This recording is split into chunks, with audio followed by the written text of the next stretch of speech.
Bonsoir Jean-Philippe. Buonasera. Comment allez-vous? Très bien. Depuis le temps. On vous retrouve dans Storia Nostrali. Heureux de retrouver les studios d'Alta Frequenza. Une émission qu'on avait créée ensemble il y a pas mal d'années déjà. Maintenant. Oui, tout à fait. Alors Jean-Philippe, on rappelle, vous êtes historien, spécialiste plutôt de la préhistoire, mais pas que. En tout cas, amoureux de l'histoire de la Corse. Tout à fait. C'est bien ça. En tant que conférencier, je suis obligé de m'intéresser à plusieurs périodes différentes. Alors, on a déjà parlé dans ces émissions et sur Alta Frequenza du musée du Niol, dont vous êtes le conservateur. Et tous les ans, vous réalisez des fouilles. Oui. Alors, chez vous, dans le Niol, est-ce qu'il y a eu des découvertes extraordinaires cette année? Alors, comme tous les ans, nous progressons dans la connaissance de l'occupation de l'espace montagnard en préhistoire. Et ce qu'il y a d'intéressant, c'est que cette année, avec l'aide de Pascal Tramogne et de l'INRAP, nous avons fait une campagne de fouilles à Ugashté di Zarawal, juste au-dessus du barrage de Calagouche. C'est un site d'habitat défensif du néolithique final qui a déjà livré de nombreux secrets. Donc l'occupation est datée de 2800 ans avant Jésus-Christ, donc on a pratiquement 5000 ans d'occupation. Et nous avions déjà découvert dans les précédentes campagnes la première métallurgie du cuivre, qui est le premier métal que l'on va travailler, la première fois que l'on atteste la métallurgie du cuivre dans la montagne corse. Métallurgie qui, même sur le littoral corse, est très peu attestée. Donc, seule une fouille très importante de plusieurs années nous a permis d'arriver à ce résultat. Nous sommes persuadés, bien évidemment, que d'autres endroits, d'autres sites dans les montagnes corses ont également eu cette métallurgie, mais nous sommes le premier site où nous pouvons l'attester de manière sûre. Nous avons également de nombreux artefacts qui ont été mis au jour, puisque en 6 campagnes, on dépasse les 40 000 artefacts. Bon, pour la plupart, ce sont des tessons de céramique, des éléments lithiques, mais des campagnes qui sont très riches, un site d'occupation qui est très riche. Nous pensons que Zarawal est la principale occupation du Niol au néolithique final, et nous avons été confortés dans cette thèse par les découvertes que nous avons faites cette année, puisque nous avions déterminé plusieurs habitations, et l'une des habitations que l'on fouillait, on avait du mal à comprendre pourquoi le mur avait un double parement, et en élargissant notre champ de fouilles, nous avons découvert ce qui pourrait très bien être une salle de réunion des chefs.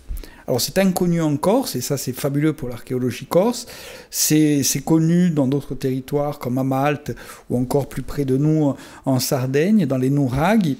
Ils ont des salles de chefs avec des banquettes en pierre et qui permettaient des réunions de chefs. Nous sommes incontestablement au Niol ou à Zarawal et dans ce type d'habitation. C'est-à-dire qu'une partie est vraisemblablement l'habitation du chef et l'autre partie de la maison est consacrée à cette salle de réunion en forme d'hémicycle où il y a une grande banquette, on dira, en pierre, où les gens s'asseyaient et vraisemblablement en face de cette banquette, le siège du chef du village. Donc nous pensons que c'était la salle de réunion où se sont prises toutes les décisions importantes de la communauté et peut-être même de la micro-région. Comment fait-on pour dire, voilà, c'est ça? Est-ce qu'il y a un temps de gestation pour comprendre ce qu'on a trouvé? Il y a des analyses à faire. Comment on arrive à ce résultat? Alors on arrive à ce résultat avec beaucoup de compétences autour de nous, beaucoup de gens compétents qui nous apportent leurs compétences. Là, en l'occurrence, nous avions du mal à l'œil nu à déceler cela. Nous pensions qu'il s'agissait d'un mur avec un double parement et nous ne comprenions pas pourquoi de l'autre côté le mur n'avait plus ce double parement. Mais nous avons reçu de l'aide de l'INRAP, nous avons réussi à faire des photos assistées d'ordinateur prises au-dessus de la fouille, qui est assistée par ordinateur avec des marques remises en état, qui nous donnent une vision très très très nette totalement du dessus de l'habitation. Et là on se rend compte qu'on a des pierres de champ, et qu'au-dessus des pierres de champ, on a des pierres plates. On n'arrivait pas, quand on était dessus, sur le terrain, à voir exactement, mais en fait, quand on a compris qu'on a des pierres de champ, et juste après, en angle droit, des pierres plates, on comprend que c'est une banquette, et il nous a fallu du temps pour le comprendre, il a fallu élargir la fouille, et le résultat aujourd'hui est intéressant parce que c'est une première en Corse.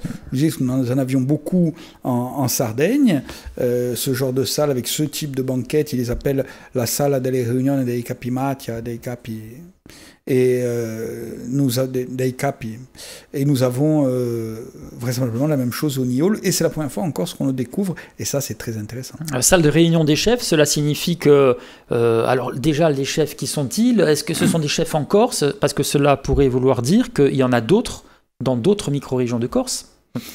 Il y a certainement encore beaucoup de choses à découvrir dans l'archéologie en Corse. Le jour où on aura les moyens qu'ont nos amis sardes, nous avancerons beaucoup plus vite. Nous pensons que c'est la salle de réunion des chefs du village, parce que le village de Sarawal, au néolithique, est très certainement une communauté très importante, la principale communauté du Niol. Pourquoi ne pas imaginer que ce sont les chefs de toutes les communautés du Niol qui se réunissent? Bon, je n'irai pas jusqu'à dire l'Assemblée de Corse de l'époque, mais au moins l'Assemblée du Niol. Mais c'était déjà circulaire en tout cas. C'est circulaire. Ah oui, c'est circulaire. C'est un hémicycle, c'est circulaire. Bon, ce sont de simples banquettes en pierre, mais les gens qui pénétraient là avaient une certaine importance, et ce lieu avait quelque chose de sacré, parce qu'il est sur la plateforme la plus élevée du Cashtel, du village proto-historique. Il est à 2 pas d'un rempart mégalithique. Donc ces chefs, ils sont doublement protégés. Ils sont protégés par le rempart du village, ils sont protégés par ce rempart intermédiaire, et ils sont sur la plateforme la plus haute du village fortifié. Donc ils sont dans les endroits où habituellement on va mettre ce qu'on a de plus précieux. Et cette salle de réunion, elle est à cet endroit-là.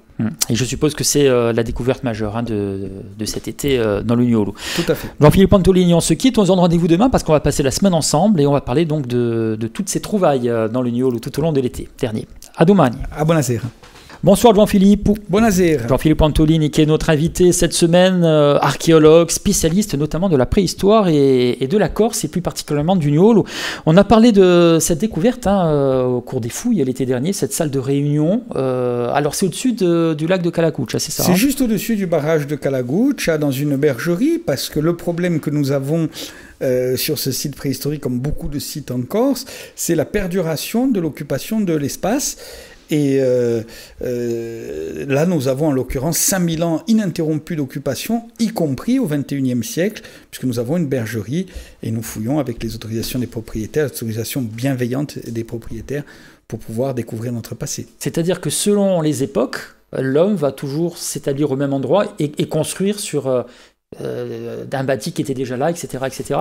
Donc en quelque sorte, on détruit un petit peu... pour reconstruire, est-ce qu'on ne peut pas le craindre? Alors c'est notre drame, c'est le problème de la perduration de l'occupation de l'espace, c'est qu'on va construire à l'endroit où les autres avaient fait, surtout que, y compris récemment dans la Corse traditionnelle, on faisait peu cas de notre passé, on faisait peu cas des éléments qui avaient une valeur historique, et la perduration de l'occupation de l'espace a fait qu'on a détruit chaque civilisation, chaque époque, détruisant l'époque précédente. Là, en l'occurrence, on a un peu de partout, dans le bassin méditerranéen, en Europe, vers 3000 avant Jésus-Christ, il y a 5000 ans, on a un changement parce qu'on a une insécurité qui va se développer avec les premières guerres, et d'un néolithique paisible, pacifique, on va passer à une époque d'insécurité. Donc on va utiliser les éperons qui ont un aspect défensif naturel pour s'abriter. Et le problème, c'est que cette insécurité dure depuis 5000 ans, mais elle a continué pendant 5000 ans. Elle ne s'est pas arrêtée, à part pendant les 300 ans de la Pax Romana, on l'a toujours eu, cette insécurité. On l'a bien vu encore récemment, au XXe siècle, ou même maintenant. Et donc, les gens vont avoir tendance à occuper ces sites qui sont naturellement défensifs. Et en ce qui concerne Sarawal, nous avons une occupation, l'âge d'or de Sarawal et certainement le néolithique final, l'époque où nous fouillons, mais nous avons des tessons de l'âge du bronze, nous avons des tessons de l'âge du fer, nous avons de la présence certainement à l'Antiquité, puisque nous avons quelques tessons, mais là une petite présence très faible. Et puis nous avons énormément de tessons médiévaux, parce qu'au Moyen-Âge, on a une réoccupation importante, notamment au XIIIe, XIVe, XVe siècle. Après, au XVIe siècle, dans le Niol, on a un problème avec Andrea Doria, qui vient mater les Niolins qui s'étaient révoltés. Nous font le coup une fois par siècle, en général, on nous dit la Corse entière va se révolter. Aux côtés de Saint-Pierre ou la non, révolte? non, là, c'est pas aux côtés de Saint-Pierre, c'est aux côtés des seigneurs, c'est un peu avant, c'est aux côtés des seigneurs du Sille, qui nous demandent de nous rebeller contre Gênes au tout début du XVIe siècle. On est en 1503, et les Niolins nous font le coup une fois par siècle. Ils nous disent la Corse entière va venir avec vous. À chaque fois, on y va, et à chaque fois, on se retrouve seul, on se fait massacrer. Sans Pierrot à 5 ans, donc effectivement, c'est un peu compliqué à ce moment-là.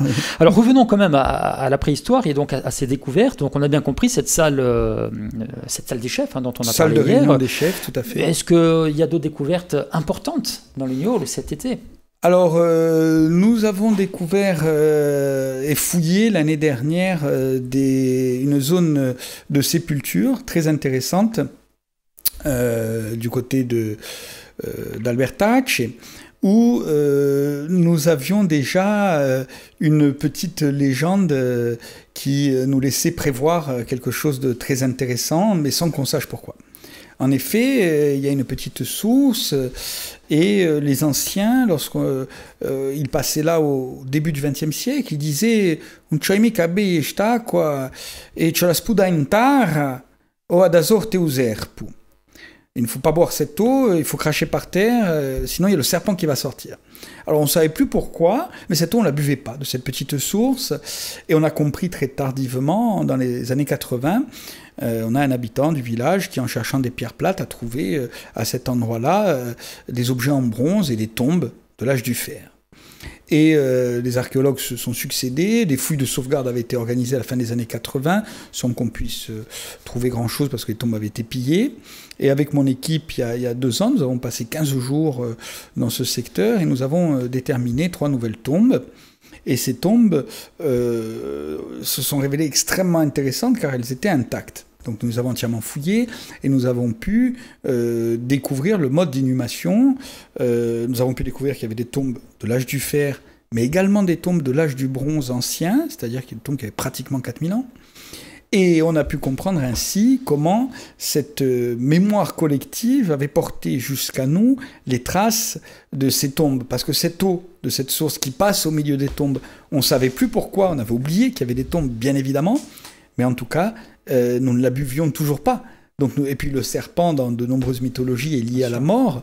Donc nous avions cette eau qui passait dans les tombes, on ne la buvait toujours pas. C'est très fort, parce que c'est un exemple extraordinaire de perduration de la mémoire collective, mais c'est aussi la preuve que depuis l'âge du bronze, on est les mêmes, parce qu'on s'est transmis cette légende de génération en génération, en oubliant le pourquoi, mais en ne buvant toujours pas cette eau. Ça veut dire que c'est la même occupation dans le Niol depuis l'âge du bronze. Quand même assez incroyable, hein, cette histoire qui vraiment, qui a vraiment traversé les siècles et qui est arrivée jusqu'à nous aujourd'hui, et même les millénaires. Très belle histoire. On va continuer cette discussion demain, Jean-Philippe, où on se quitte, et donc à domani. Ah, buonasera. Bonsoir Jean-Philippe Antolini.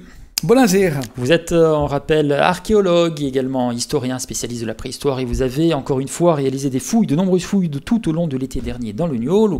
Hier, nous parlions notamment de ces tombes que vous avez retrouvées et qui expliquent certains dictons du village. On disait aux enfants qu'il ne fallait pas aller boire l'eau de la source sous prétexte qu'un serpent pourrait jaillir.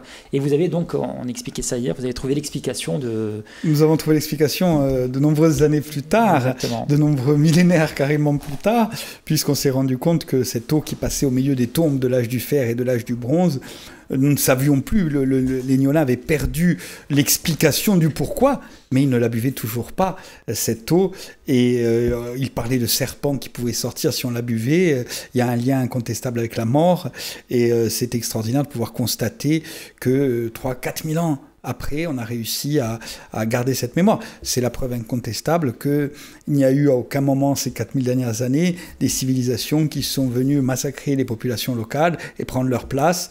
Au contraire, la survivance de cette mémoire collective nous prouve que nous sommes les mêmes depuis la préhistoire. Au-delà de cela, la découverte de ces tombes, est-ce que ça a permis de faire avancer la recherche? Est-ce qu'on a appris des choses également? Oui, on a appris beaucoup de choses en fouillant ces tombes, car on en a très peu en Corse, des tombes intactes qui ont été fouillées par des archéologues avec des fouilles modernes, scientifiques, précises. Et là, en l'occurrence, nous avons, grâce à l'anthropologue Anna Luigi Ferras, nous avons pu travailler, comprendre. La première tombe qui date de l'âge du fer, c'était un individu dans la force de l'âge, 25 ans, vraisemblablement un grand chef, car il avait autour du cou une très belle fibule, La fibule, c'est une sorte d'agrafe de la préhistoire qui donne des informations sur le porteur. On sait chez les Étrusques qu'elle pouvait donner un grade dans l'armée, on pouvait savoir si une femme était mariée, veuve, amariée, on pouvait savoir un rang social.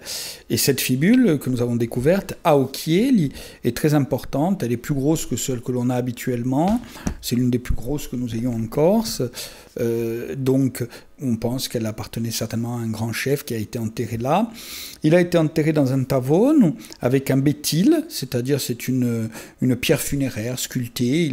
Le corps a été mis autour de cette pierre, ensuite le tavone refermé, et il est resté refermé jusqu'à nous pendant, ce doit être le début du premier âge du fer, c'est-à-dire 800 ans avant Jésus-Christ. Donc pendant 2800 ans, il nous a attendus.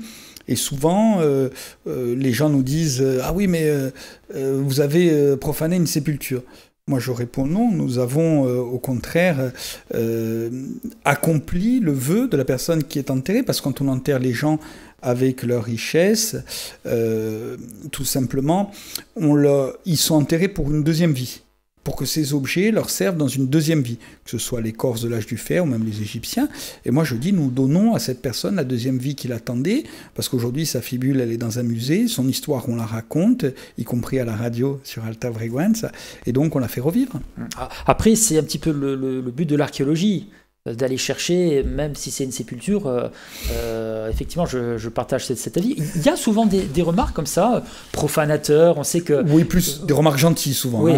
Des remarques gentilles, souvent amicales, ironiques, amusantes, absolument pas méchantes. C'est-à-dire que lorsque vous avez retrouvé ces ossements, est-ce qu'ils étaient en bon état de conservation Extrêmement bon état, on a le squelette quasiment entier, et ça c'est une bonne chose, il manque très peu d'éléments. Il a été extrêmement bien conservé, ce qui est rare dans le granit. Et on va voir sur l'éventualité de l'exposer également au musée, si on arrive à le reconstituer entièrement, pour continuer dans l'idée de rendre hommage à ce chef guerrier du Niol ou de l'âge du fer. Parce que tout ce que vous trouvez, enfin en partie en tout cas, ensuite ça part au musée du Niol, c'est ça? Alors, je dis souvent dans les médias que les objets archéologiques découverts au Niol ont une trajectoire pour moi idéale, car des rapports scientifiques les mettent à la disposition de la communauté scientifique qui est alertée lorsqu'il y a une découverte majeure. Et puis ensuite, après analyse, nous les mettons au musée archéologique Lucien Aquavive à la disposition du grand public, ce qui permet au grand public de venir de lui-même voir ces objets. Et le musée, puisque nous fouillons tous les ans, il est sans arrêt alimenté en objets nouveaux. Nous avons la plus belle collection de Corse en ce qui concerne par exemple les bronzes de l'âge du fer. Nous avons de très belles choses à découvrir dans ce musée pour marcher sur les traces de notre passé, pour le comprendre. Vous avez dit qu'on trouve beaucoup de choses sur l'âge du bronze, sur l'âge du fer, ensuite au Moyen-Âge, et on a l'impression, enfin en vous écoutant, Jean-Philippe, que dans l'Antiquité, il y a un petit creux dans le Niol. Que s'est-il passé? Alors, on ne sait pas exactement ce qui s'est passé dans le Niol, mais pendant l'Antiquité, mais en tout cas, on a une occupation, c'est clair, mais on est certainement aussi dans la Pax Romana. Donc on n'est plus dans le besoin de se mettre dans des sites qui sont naturellement défensifs, puisque à partir du moment où la Corse a été conquise par les Romains, il a fallu du temps, 150 ans. Là où les Gaulois ont résisté 8 ans, nous on a résisté 150 ans, mais je dis ça comme ça. Surtout dans le Niol, allez, on dira. On va être chauvin. Donc, il y a eu une occupation, on a des pièces de monnaie qui sortent, mais les occupations de l'Antiquité romaine et surtout de la Pax Romana, elles ne sont pas à chercher du côté défensif, puisque la Méditerranée est pacifiée. Donc c'est peut-être pour ça qu'elles ne sont pas aux mêmes endroits que les autres, mais le Niol a été occupé pendant l'Antiquité par des Niolins qui étaient issus de la préhistoire et qui ont été au contact de la civilisation romaine, sans aucun doute. Nous avons des pièces de monnaie qui sont sorties du Niol, une pièce de monnaie romaine. On se quitte, Jean-Philippe Antolini. On se donne rendez-vous demain, jeudi, pour poursuivre cette discussion. A buonasera a tutti. A domani. Bonsoir et bienvenue sur Alta Freguenza. Bonsoir Jean-Philippe Antolini. Buonasera. On rappelle que vous êtes conservateur du musée du Niol, vous êtes historien, archéologue, vous avez réalisé des fouilles l'été dernier dans le Niol, votre région. On a parlé d'une salle de réunion de chefs en début de semaine, on a parlé d'une tombe hier. C'est pas la même époque. c'est pas la même époque, mais en tout cas, ce sont les trouvailles de l'été dernier, en ce qui concerne vos fouilles. Mais je crois qu'il y a une autre tombe que vous avez trouvée également. Oui, tout à fait. Alors, cette année, nous avons découvert la salle de réunion des chefs, certainement, c'est une hypothèse pour le moment, du néolithique final, donc à peu près il y a 5000 ans. 2008 avant Jésus-Christ exactement. Nous avions également découvert l'année dernière une tombe de l'âge du fer, premier âge du fer, 800 ans avant Jésus-Christ. Mais nous avons découvert aussi l'année dernière et fouillé une autre tombe, celle-ci encore plus ancienne. Nous avons été extrêmement surpris lors de la fouille. Nous pensions être dans une zone funéraire de l'âge du fer et nous avons découvert une tombe collective à incinération partielle de l'âge du bronze ancien. Donc on est en 1800 avant Jésus-Christ à peu près, donc une tombe qui a quasiment 4000 ans. Et là, dans un chaos rocheux. Donc les habitants du Niol qui ont inhumé ces personnages il y a 4000 ans pratiquement, sont arrivés, ils ont commencé par niveler le sol avec du tuf. Ensuite, dans ce sol nivelé avec des pierres plates, ils ont formé un ovale qui fait à peu près 2 mètres de long. Et avec un dallage par terre, des pierres plates tout autour, et ils ont inhumé les cadavres et les ont incinérés partiellement. Donc il y a eu certainement une première série de 4, puis une deuxième série de 4, et ensuite ils ont recouvert le tout par un dallage et de la terre, avec ce qui est très très très très particulier, mais qui ressort dans de nombreuses échos, dans de nombreuses légendes que nous avons dans le Niol, un traitement particulier pour les têtes. C'est-à-dire que les crânes ont été mis à part. Comme si les croyances de l'époque faisaient qu'on attachait plus d'importance au crâne qu'au reste du corps.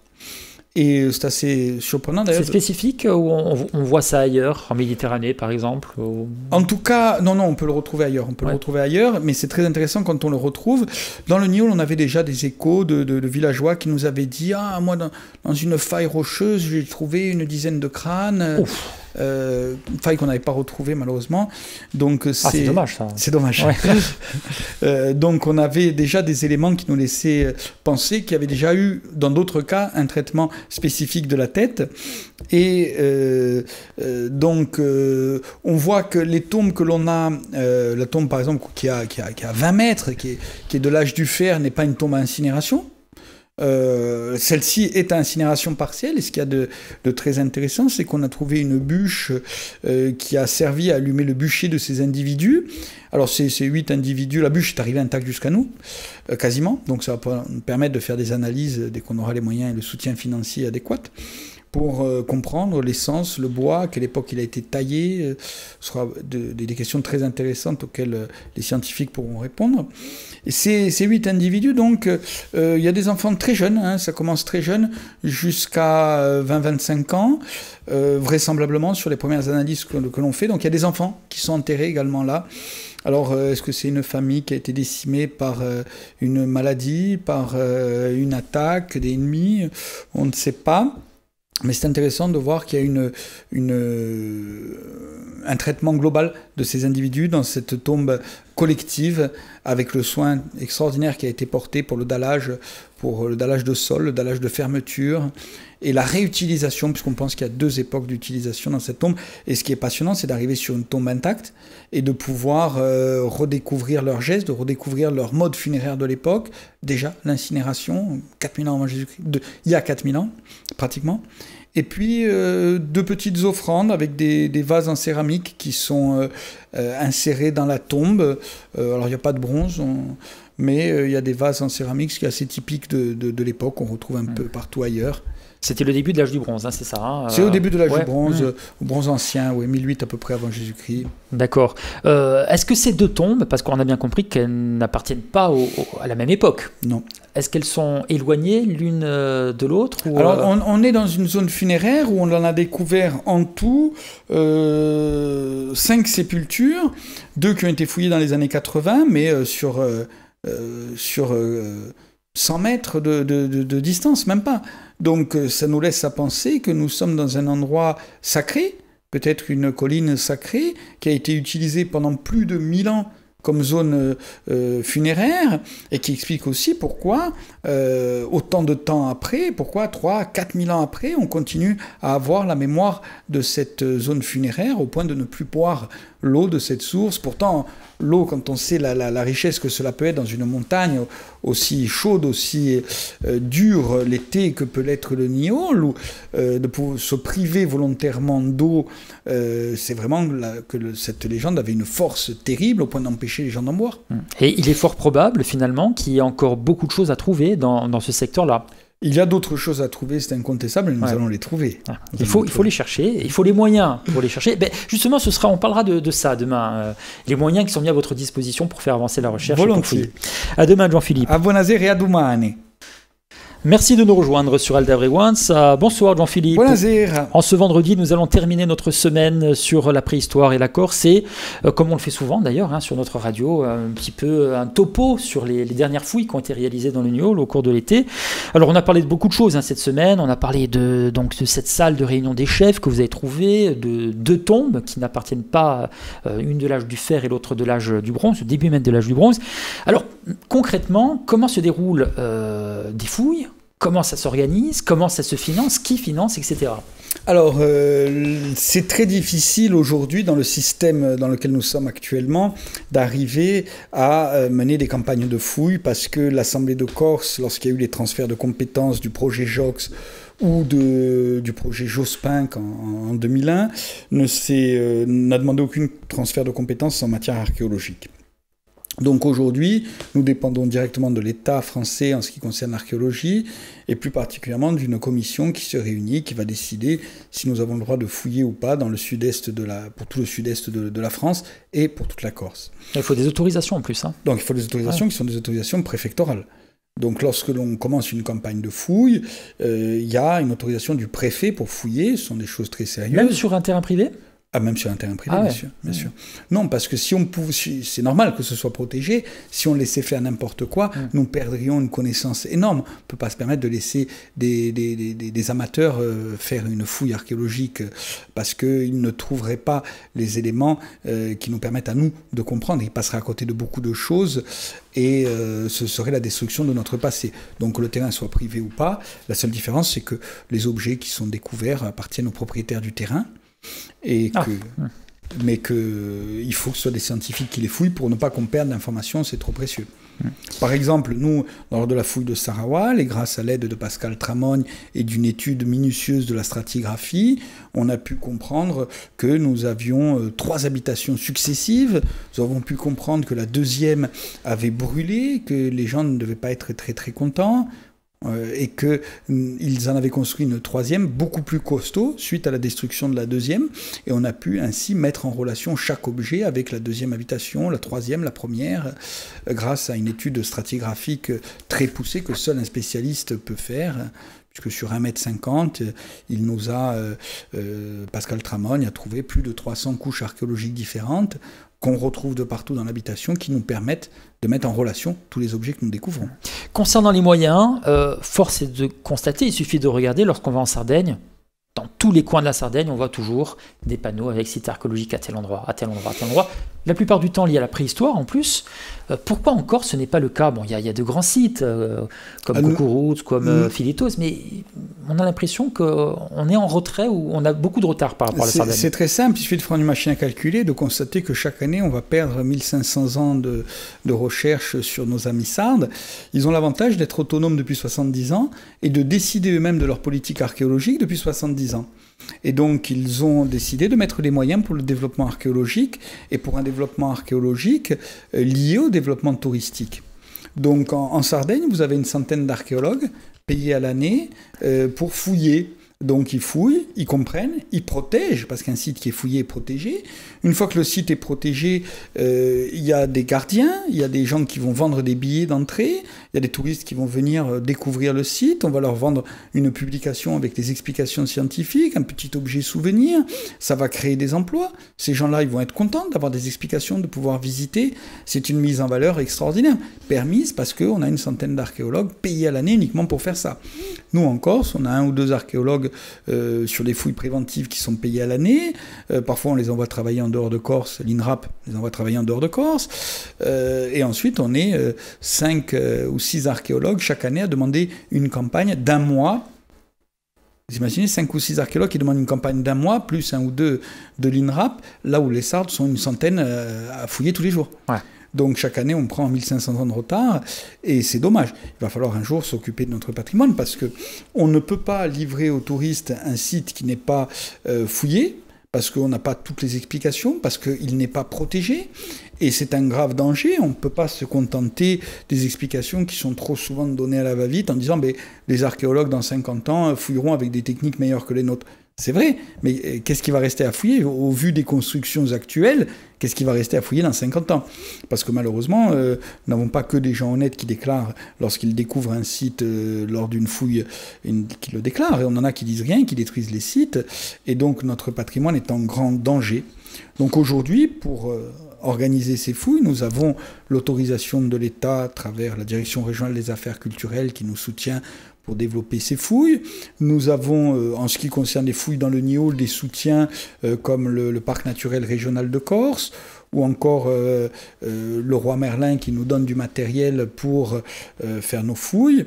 Et puis, comme tous les autres archéologues en Corse, nous avons également un soutien financier de la CTC, qui, en attendant de s'emparer du patrimoine archéologique et de pouvoir choisir notre destin, aide financièrement les archéologues à même hauteur que l'État français. Et puis des étudiants participent à ces fouilles, je suppose. Les sites de fouilles sont mentionnés sur le site du ministère de la Culture, et les étudiants qui viennent de l'Europe entière, parfois même de plus loin, font des demandes, et nous on choisit ensuite sur dossier les étudiants qui vont venir fouiller, et on prend en charge avec ces subventions leurs frais sur place, de nourriture, d'hébergement, et ensuite ils viennent par leurs moyens en Corse, et ils participent aux campagnes de fouilles et nous aident à découvrir notre passé, à mieux le comprendre.